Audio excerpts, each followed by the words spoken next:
dirigimos com paixão. Mas infelizmente, ir para as ruas é uma caixinha de surpresa. Você sabia que no Brasil tem cerca de 72 acidentes de carro por hora? E se acontecer com você? Nós estamos aqui para te ajudar. Tem em mãos o aplicativo da Bateu, resolveu. Iremos te guiar na coleta de provas através do aplicativo. Receba de forma gratuita em até 24 horas a resposta se você foi o causador ou a vítima do acidente. E aí, gostou? Baixe agora mesmo o aplicativo Bateu Resolveu. Conte conosco. Olá, olá! Sejam todos muito bem-vindos a mais um episódio do programa Conect Trânsito. O programa que conecta quase tudo ao trânsito. Para você que ainda não me conhece, meu nome é Rodrigo Vargas de Souza, sou apresentador do Conect Trânsito e também o mantenedor do canal Rodrigo Vargas Psicologia e Trânsito.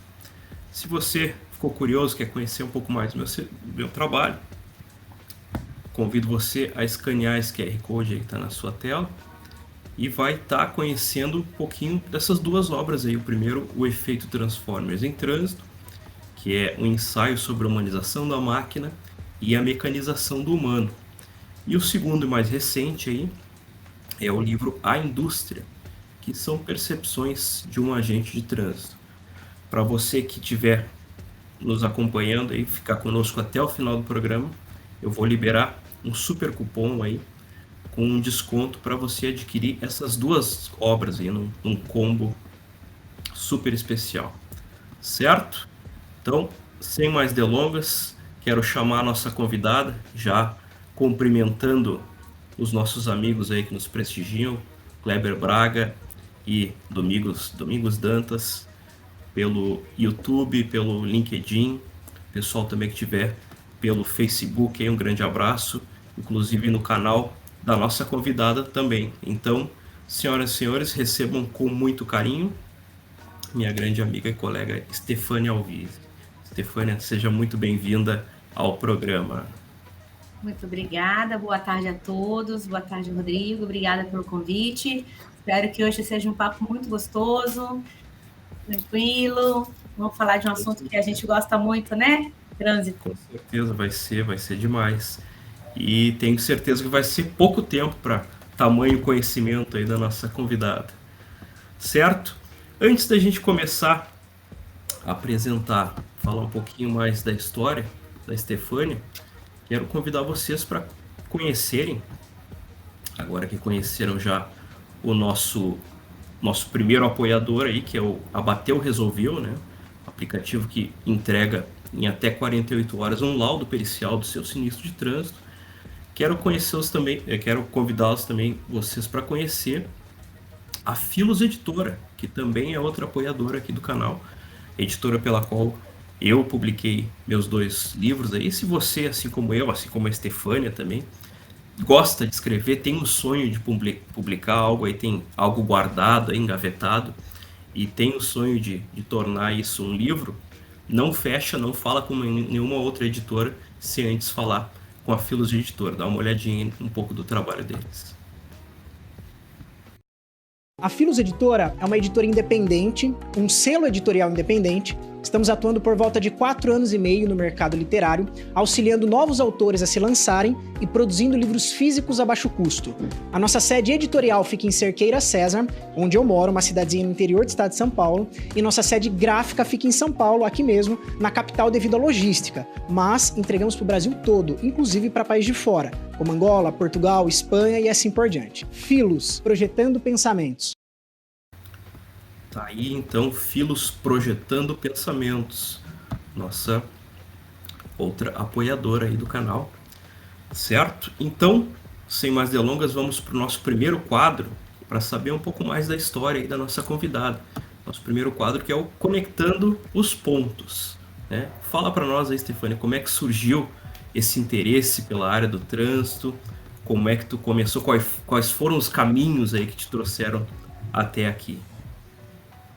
Sou pedagoga, né? Me formei em 96, já faz um tempinho, porque eu não sou novinha, não. Aliás, em 2006. Eu comecei em 96, terminei em 2006, eu levei 10 anos para fazer pedagogia, tá?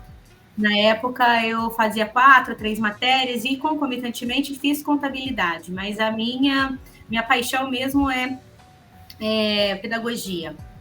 E sempre gostei de trabalhar muito com projetos.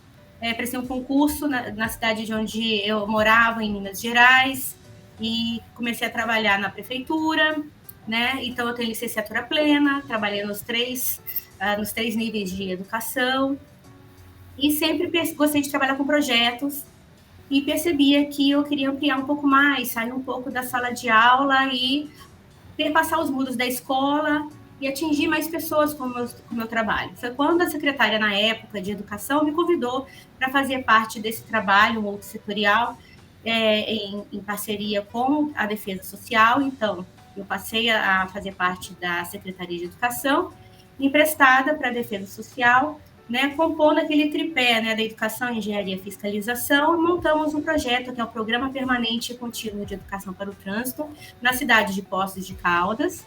E quando eu recebi esse convite, falei, poxa vida, eu queria trabalhar com projetos, mas educação para o trânsito, eu nunca nem, assim, eu não tinha o conhecimento, porque durante a minha formação, eu não recebi nada sobre educação para o trânsito, nem como tema transversal, nada, né?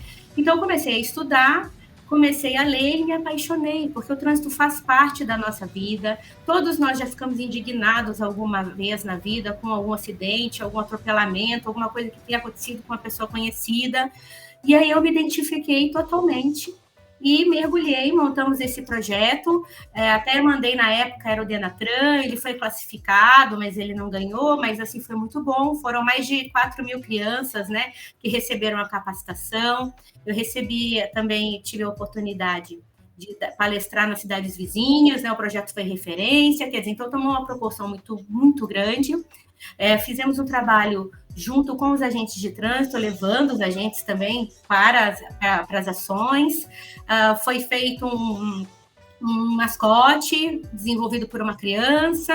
Então, assim, foi tudo muito bom. No ano de 2017, né, foi muito rico, nós tivemos muitos parceiros e foi onde eu me apaixonei. A partir daí, comecei a trabalhar nessa outra área de consultoria educacional. Comecei a trabalhar com autoescolas, né, muitas autoescolas de Minas, projetos para escolas, e passei a me dedicar nessa parte de consultoria educacional. E depois tomei a decisão de mudar de Minas para o Paraná, onde agora estou fazendo um mestrado em Psicologia do Trânsito, né, pela UFPR, me sentindo muito, muito feliz por essa oportunidade, né, depois de um ano que mudei para Curitiba. Sempre tive vontade de fazer mestrado nessa área de educação, mas agora na área que eu tenho mais paixão também, que é a psicologia do trânsito.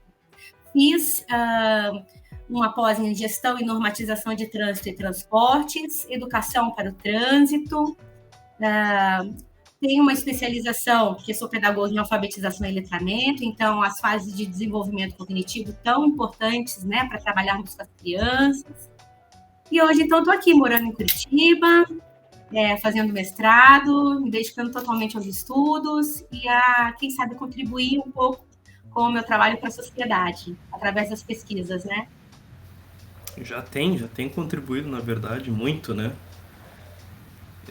Mandar um abraço aqui pro teu vizinho, Cassiano Novo, aí, tá nos prestigiando. Cassiano é uma pessoa muito especial, foi uma das pessoas que me recebeu com muito carinho, muito amor aqui em Curitiba, né? Ele é ótimo, ele também é um psicólogo maravilhoso, é referência ao Cassiano. Grande parceiro. Beleza, então, apresentação feita, vamos para o nosso segundo quadro do canal, que é o quadro Acelera ou Freia. Para quem não conhece, né, a temática, a dinâmica ainda do canal, esse quadro ele funciona mais ou menos como aquele quadro do programa do Raul Gil, né, do chapéu, né? Só que em vez de tirar o chapéu ou pôr o chapéu, né, como a gente está no contexto do trânsito, a gente vai acelerar ou frear, né?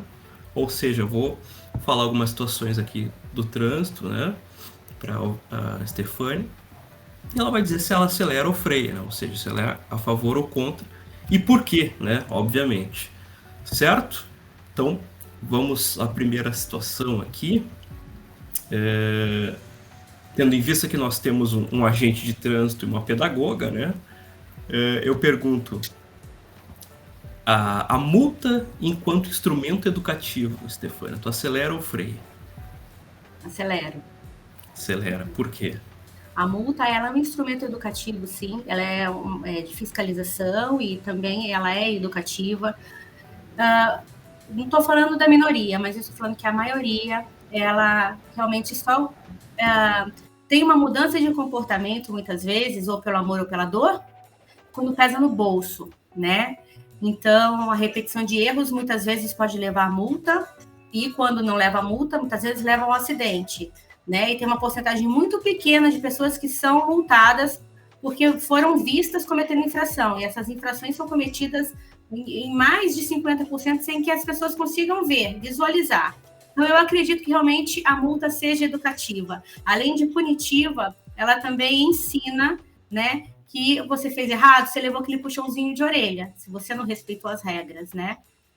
Nós já ouvimos de tudo, viu? Eu já ouvi de tudo nessa vida, né? A pessoa fala assim, pode me multar um monte de vezes que eu pago, sabe? Não tem problema, mas a pessoa, no fundo, no íntimo, ela acaba se policiando um pouco mais. Na próxima vez, ela vai procurar não fazer, sabe? Nem que seja se não pela consciência, pelo menos pelo lado financeiro, né? Pelo lado financeiro, pelo medo de ser multado novamente, né? Os pontos na carteira, pelo medo da sanção, na verdade, né? E eu estou falando pelo medo, né? Pela conscientização, acho que poucas pessoas acabam tendo a conscientização. Uma vez, vou contar a verdade, nós paramos numa placa de embarque e desembarque, eu e meu marido, numa via movimentada, num sábado pela manhã, que eu ia atravessar a rua, e eu ia comprar os artigos de festa para minha filha. Então, eu falei assim, vou embarque e desembarque, né? De manhã, no sábado. Não é que passou um agente de trânsito e nos multou? Eu nunca mais esqueci. E eu não paro mais. Então, assim, não é porque nós trabalhamos com trânsito que nós também, às vezes, não cometemos. Mas isso daí foi um marco.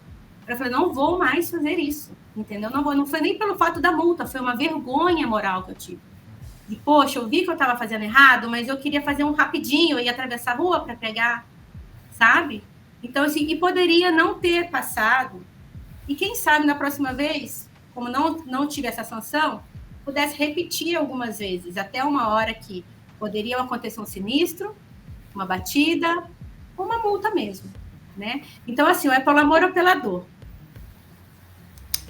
Enquanto tu falava, eu lembrava peço desculpas, e para quem está nos assistindo aí também, pela minha voz, eu tô bem gripado aqui, então eu tô meio fanho. Aqui tá bem frio mesmo.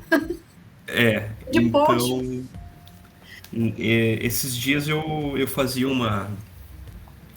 participava de uma ação educativa com um colega de setor e tive um feedback, né, indiretamente, que me deixou muito feliz, né, porque o colega foi me apresentar para um diretor de um CFC, e ele disse alguma coisa assim do tipo, cara, esse cara aqui, apontando para mim, esse cara aqui é um cara que ele não só ensina educação por trânsito, ele vive educação por trânsito, porque ele faz tudo aquilo que ele ensina. E realmente eu acho que esse é o maior exemplo, assim, que a gente pode dar para as pessoas, né? É ter coerência, né? Viver aquilo que a gente prega, né? Há alguns anos já eu não tenho carro mais, né? Faço os meus deslocamentos diários quase todos de bicicleta ou a pé. Claro, tive que me adequar para isso, né? Me mudei para um bairro mais central, enfim, mas por uma decisão pessoal, assim, minha, né? Não, eu acho que é incoerente tu entrar numa empresa para dar uma palestra, né, na qual tu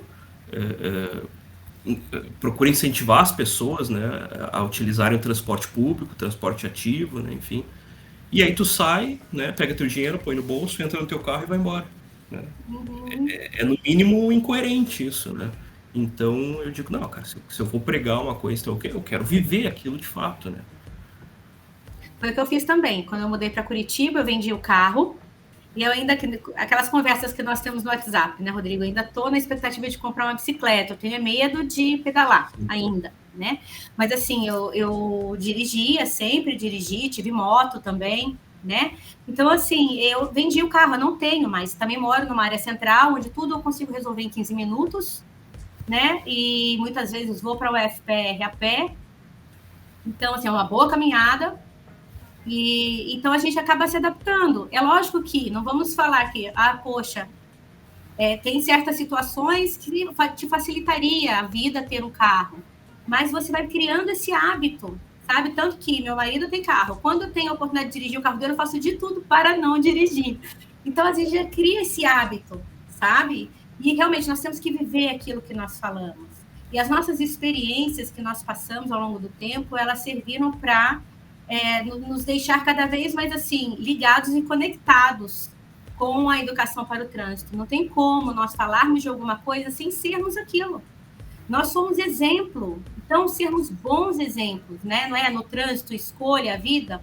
Então, se nós estamos trabalhando com trânsito, nós temos que escolher sermos bons exemplos. Imagina você, depois de uma palestra, onde você acabou de falar, se beber não dirija, aí você vai para um bar, confraterniza com seus amigos e cada um volta para casa dirigindo. Isso é uma coisa realmente não tem coerência, não tem nexo, né? Então, você não está vivendo aquilo que você está pregando. Sem dúvida. Beleza, então.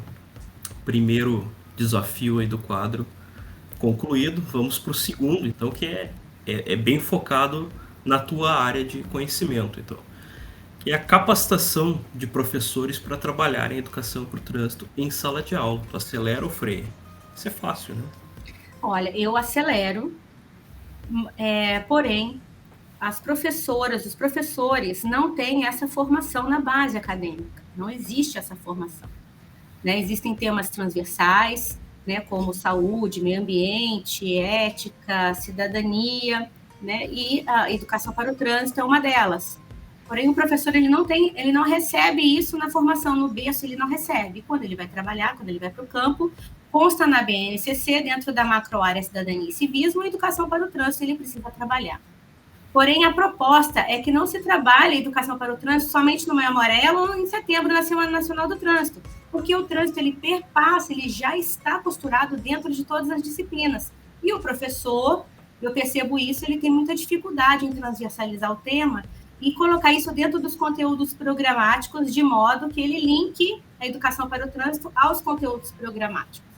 Nessa parte, eu estou muito assim, confiante no Penatrans, no Pilar 4 de Educação para o Trânsito, que serão desenvolvidos e disponibilizados cursos de capacitação, disciplinas, especializações, pós-graduações, nessa área específica de educação para o trânsito. Né? E o professor que deseja, ele tem que procurar por conta, como aconteceu comigo, né? A educação para o trânsito, procurar em uma pós-graduação, se não é EAD ou presencial, para que ele tenha essa capacitação. Porque, olha, a educação para o trânsito é um assunto muito sério. Não é só colocar as crianças dentro de caixas de papelão, mesmo porque as crianças, elas não são mini motoristas, nem futuros motoristas. Nós não sabemos se no futuro elas vão querer dirigir. Nós não sabemos isso ainda. Existem estudos que estão comprovando. Nem se vão precisar dirigir, né? Hã?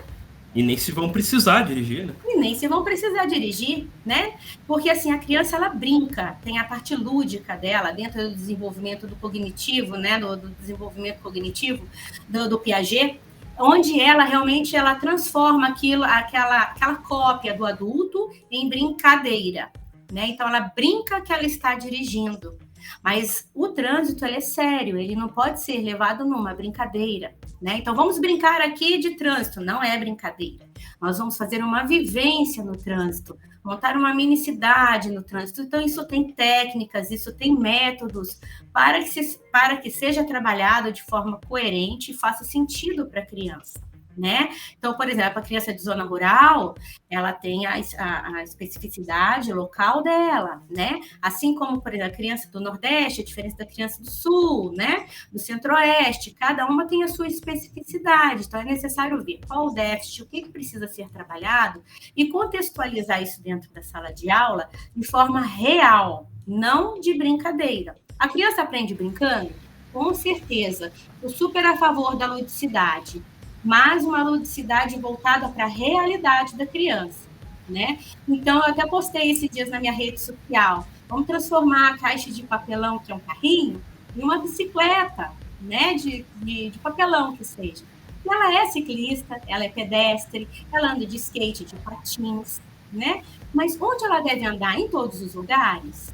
Não há condições. Da nossa época para cá, Rodrigo, nem vou falar quanto tempo, né? Para não entregar a idade, nós podíamos brincar assim, na rua, né? De carrinho de rolemã, de bete, as mães, as pessoas sentavam ali na calçada, conversavam. Hoje em dia, até uma rua sem saída é muito perigosa, né? Quintuplicou a quantidade de veículos, de motos, né? Então, quer dizer, está muito perigoso. Então, é perigoso para as crianças brincarem. Então, é necessário saber onde que se anda, como é que se anda, o que se deve fazer de forma real. Senão, a criança, infelizmente, vai achar que ela está podendo brincar de trânsito. Pode, mas na ludicidade, na atividade não direcionada. Na atividade direcionada, ela deve receber os conhecimentos de forma a sair da escola com aquele conhecimento de forma real. Como se deve atravessar uma rua, né? Não só identificar placas de trânsito, porque ela necessita, sim, saber o que significa aquilo, né? Mas ela não precisa decorar, ela precisa entender por quê. É cheio de símbolos, cheios de sinais, e a criança, mesmo antes da fase de alfabetização, ela tem o letramento. Ela é letrada. Tanto que a criança pequenininha, ela já pega uma garrafa de um refrigerante e ela já identifica que aquele é um refrigerante, que a bala é aquela. Ela não lê, mas ela identifica o símbolo, né? E esse assunto vai longe. Elas são as representações simbólicas para a criança, né?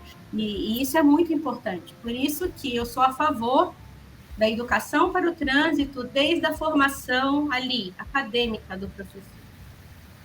Sem dúvida. Isso é uma prática também que a gente aqui em Porto Alegre já aboliu há muito tempo, né? Que é os circuitinhos, né? Com os carrinhos e tal. A gente gosta de pensar que a gente tem que trabalhar a espacialidade da criança, né? Não a espacialidade da lata, né? A criança inserida no trânsito, como ela já está, né? Mas como pedestre, como ciclista, como carona. Passageiro, isso passageiro, mesmo. Exatamente. Colocar o cinto de segurança, a cadeirinha, né? Sim. Porque às vezes a mãe acha que vai ali na esquina, pertinho, vai na casa da avó. E acontecem tantos acidentes ali a menos de 100 metros, né? Da casa. Eu gosto de brincar quando a gente vai em escolas, falar com crianças, digo assim, pessoal, vocês já têm habilitação? Aí eles, não, mas quantos anos precisa ter? 18. Ah, tá, mas eu vou contar um segredo pra vocês. Vocês já podem dirigir. Aí eles ficam me olhando assim, o azulzinho diz que a gente já pode dirigir.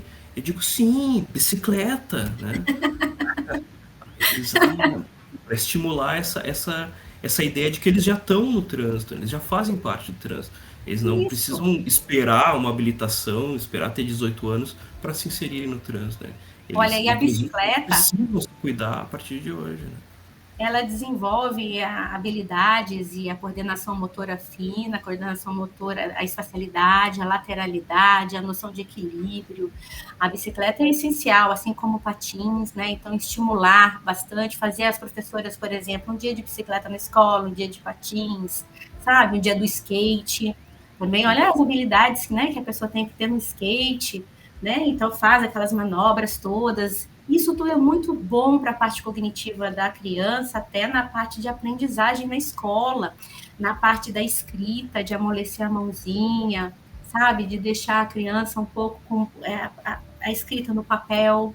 A criança que não tem lateralidade nem noção espacial, a professora escreve no quadro quando ela passa para a linha de baixo, porque acabou o quadro, a criança também passa no papel. A criança não tem noção de escrita, faz uma letra grande e uma pequena. Então, a criança com essa dificuldade, ela não sabe atravessar a rua. Uma criança que não amarra o próprio cadarço não tem noção nenhuma para poder fazer uma travessia. E isso daí não sou eu que falo, são estudos científicos que comprovam, tá? Esse movimento de você dar o laço, aquilo, são conexões sinápticas que acontecem lá no cérebro, né, que conectam, e a criança... Plasticidade cerebral, né? É plasticidade cerebral, né? Tu criar Isso. novas conexões, novas sinapses, né? E a criança tem a plasticidade cerebral, né, até os 14, 15 anos. Ainda tem estudos aí que comprovam, né, que ainda está avançando um pouco mais, né? Hoje em dia, a adolescência, na nossa época, né, terminava com 17 anos. Hoje em dia está se estendendo um pouco mais. Beleza, então. Desafio concluído. Vamos para a terceira etapa aqui do nosso quadro, talvez a mais polêmica aqui, né? Que é a seguinte. Diz respeito quanto ao atual sistema de formação de condutores, Stefânia. Acelera ou freia? Freio. Freia. Por quê? É a necessidade de uma reformulação nessa formação de condutores. Nós estamos vendo aí pessoas cada vez mais imprudentes, impacientes, e você sabe, né, a gente, depois que tira a nossa habilitação, é aí que nós vamos aprender a dirigir. Não adianta você falar. Você aprende a dirigir, você aprende a fazer fazendo. É no dia a dia ali, né, no embate, é pela luta de uma vaga, para o trânsito, é aquele morro complicado, né, da sua casa ou de algum lugar. Então, é no dia a dia que a gente aprende a dirigir. E a forma como é feita, e essa formação de condutores, ela está sendo ineficiente. Nós estamos vendo aumento, na verdade, dos incidentes, das imprudências, sabe, das mortes. Então, não que a formação seja o salva-vidas, né? Eu acredito que a formação deva vir desde ali da escola, né? Como base na parte de cidadania e civismo, trabalhando a parte de responsabilidade com as crianças, ensino fundamental 1 e 2, ensino médio, passando ali para o ensino superior. Mas a formação ali é o que nós temos que fazer no momento. Então, eu penso, tá, que há necessidade de se mudar mesmo muitas coisas ali dentro. A forma como se deve fazer, a metodologia, a didática e até a forma prática. Então, é bem polêmico mesmo, essa é a minha opinião.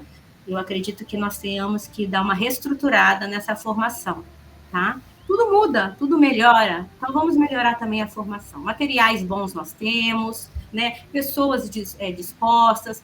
Nós precisamos mesmo mudar ali a parte da metodologia. E está sendo, e assim, quais autoescolas até hoje, após os seus alunos vencerem ali e receberem, né, o voucherzinho, que é a habilitação, tirou foto, postou, beleza, fez a mídia, qual deles, após 1 ano, ligaram para os seus ex-alunos perguntando, e aí, tudo bem? Eu quero o seu feedback. Tem ponto na carteira? Não tem? Matou alguém? Não matou? Atropelou? O que você fez depois que você conseguiu a sua habilitação? O feedback, 1 ano após ter retirado a carteira. Talvez o próprio Detran pudesse dar esse feedback para as autoescolas, né, como uma espécie de avaliação, né? Olha só, a gente fez um levantamento aqui, a gente viu que 60% dos alunos de vocês se envolveram em acidentes já no primeiro ano, durante a provisória, né? Exatamente, nós já sabemos isso durante a provisória. Nós já sabemos que muitos pais, né, e aconteceu isso comigo, eu sempre conto histórias, porque realmente aconteceu isso comigo. Eu ganhei de presente de aniversário de 18 anos minha carteira de habilitação, só que meu pai falou para mim, eu morava em São Paulo na época, você estuda e você passa de primeira, não passar você trabalha para conseguir. Então eu estudei, decorei aquele livrinho, aquelas coisas todas. Fiz as aulas, precisei de um pouco mais de aula, porque eu nunca tinha dirigido antes, e de primeira eu tirei minha carteira de habilitação. Porém, só fui aprender a dirigir mesmo quando eu estava na rua ali, que eu falei, nossa, eu não aprendi. Não aprendi, meu Deus, eu tenho a carteira de habilitação e eu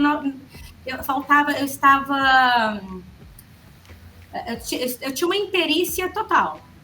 Eu sabe, cheguei, infelizmente, a bater carros, entendeu?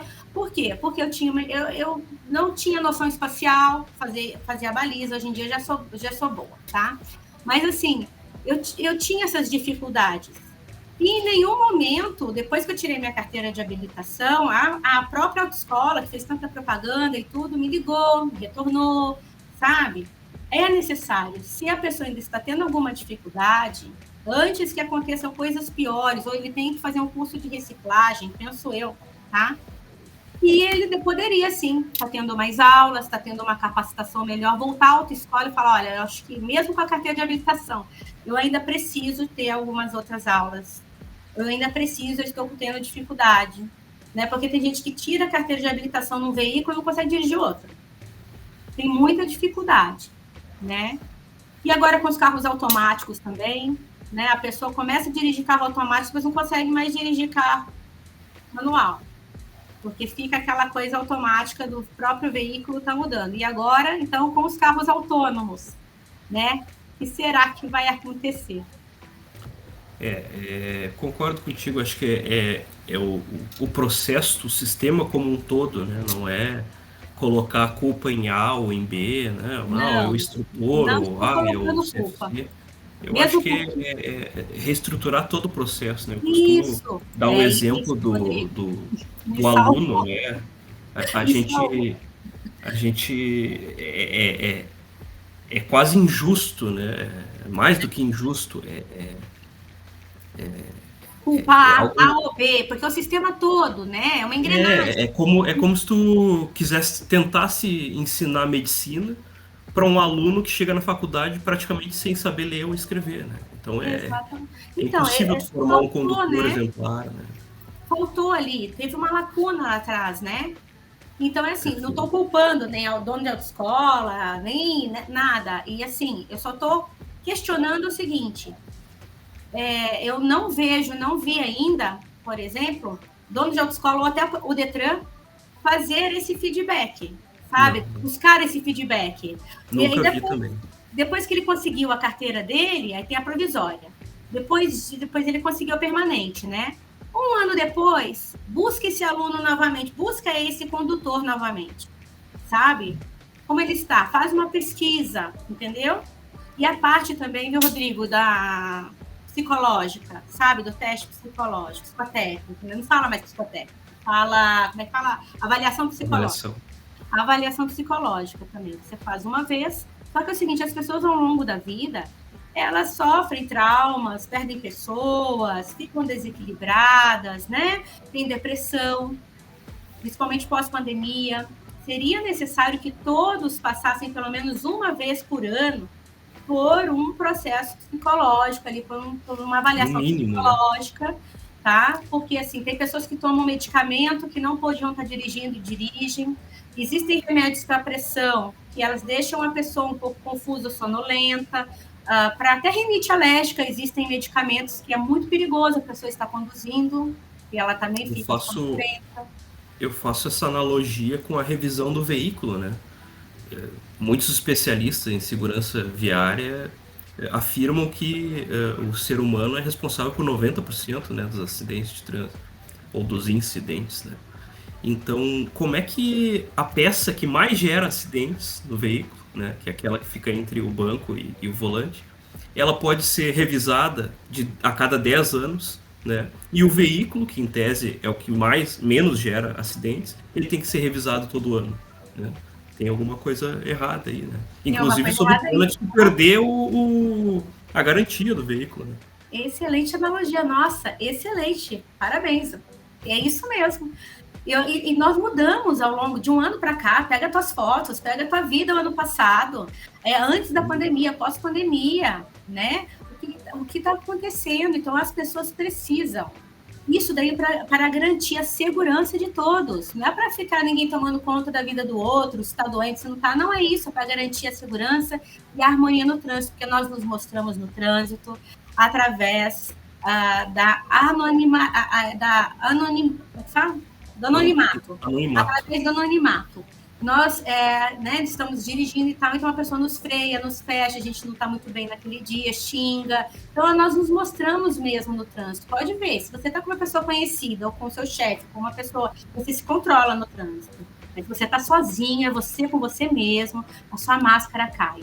E aí, você mesmo naquele momento, você, não uma persona, você ali. E aí, quando você está sozinho com você mesmo, como você é? Você é como quando você está com a sua mãe no trânsito, com o seu chefe, com o seu amigo? Vamos nos analisar. Porque a nossa conduta, o nosso exemplo é aquilo que a gente tem para poder mostrar para o próximo, estando sozinho ou não. O certo é certo, mesmo que ninguém esteja vendo. Perfeito.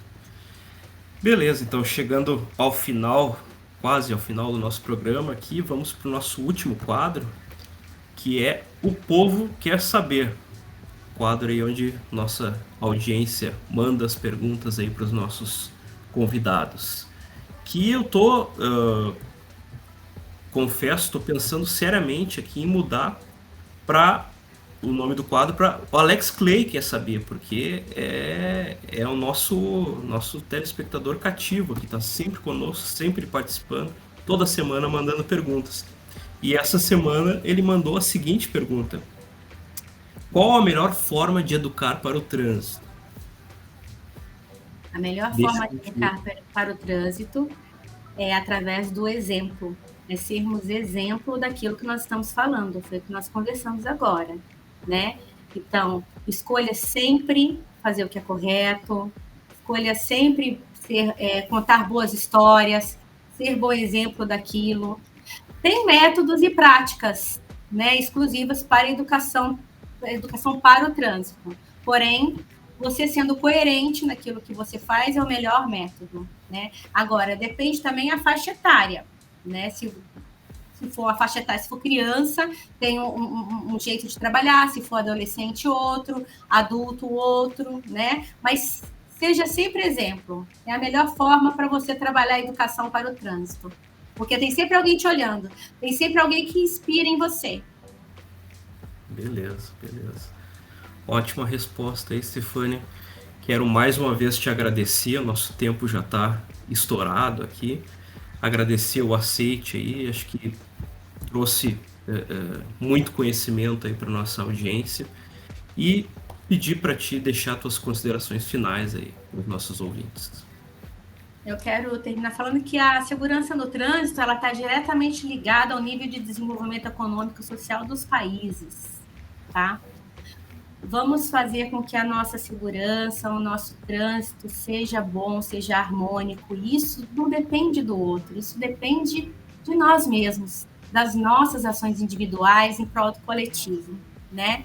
Então, repetindo novamente, no trânsito, escolha a vida, escolha voltar vivo para casa, escolha compartilhar bons momentos e faça do trânsito um local onde que não seja o fim, e sim o meio sempre, para te levar e te conduzir para todos os lugares. Obrigada, Rodrigo, pela oportunidade, viu? Eu que agradeço o aceite, muito enriquecedora a tua participação no nosso programa. Conforme prometido aí, segue a promoção aí para o Super Combo aí, super desconto para adquirir minhas 2 obras. E para você que nos prestigiou até o finalzinho, agora convido a retornar na semana que vem, quando eu vou estar recebendo essa super fera aí direto lá do Pará, que é o nosso grande Wender Moraes. Ele que é secretário adjunto de Segurança Institucional lá do município onde ele mora, certo? Vai estar falando um pouco aí para nós da sua experiência e das suas funções, das suas atribuições lá nessa secretaria. Agradeço mais uma vez, Stefânia, a todos que estiveram conosco aí, Kleber, Márcio, Márcio mandando parabéns aí. Quem mais? Rapidinho aí, um abraço a todos, Tatiane, o Mauro também, todos os seguidores aí, certo? O Mauro é o Mauro Gil? Mauro Gil, ele mesmo. Ah, um beijo, Mauro Gil. Mauro Gil também me recebeu aqui em Curitiba com muito carinho, a Jo, a esposa dele, com pessoas que eu gosto muito.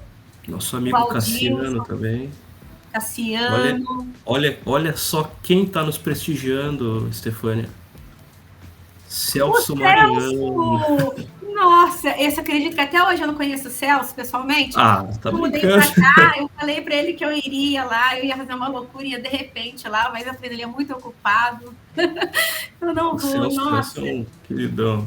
Mas marca com ele, eu tenho certeza que ele vai te receber de portas abertas lá. Ai, que bom, Um grande obrigada. querido. Certo, pessoal? Então, um abraço, até a semana que vem. Tchau, tchau. Tchau, tchau, obrigada.